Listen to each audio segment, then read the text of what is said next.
Et avant ça et avant vos réactions aussi, l'édito politique, ce vendredi matin, c'est Amine El-Khatmi qui est avec nous. Bonjour Amine. Bonjour Patrick. Vous voulez nous parler de la fuite en avant ce matin des élus de la France insoumise depuis le 7 octobre. Oui Patrick, je veux vous parler de cette multiplication d'outrances et de provocations au sein des rangs de la France insoumise depuis le 7 octobre dernier.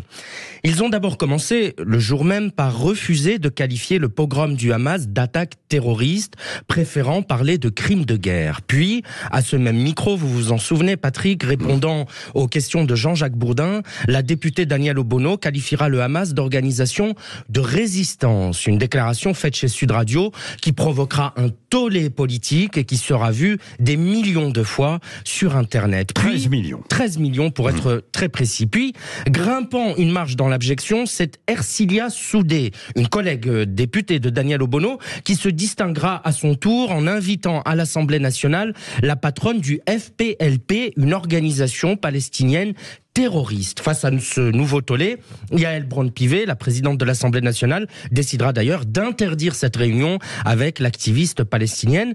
Yael Braun-Pivet, d'ailleurs, dont on n'oublie pas qu'elle fut elle aussi attaquée par Jean-Luc Mélenchon dans une allusion antisémite à peine voilée concernant son déplacement à Tel Aviv. Oui, elle est partie camper, avait-il dit, là-bas. Alors, ce que vous décrivez, ça correspond à quoi, justement, Amine El-Khatmi ? Eh bien, c'est cette dérive, Patrick, qui n'est toujours pas terminé, car à tout ce que je viens de décrire, il faut aussi ajouter les manifestations interdites auxquelles les insoumis ont participé, manifestations durant lesquelles des slogans antisémites ont été scandés. Et puis, l'abjection ultime est arrivée mercredi soir par l'intermédiaire de Jean-Luc Mélenchon et David Guiraud, un député insoumis du Nord.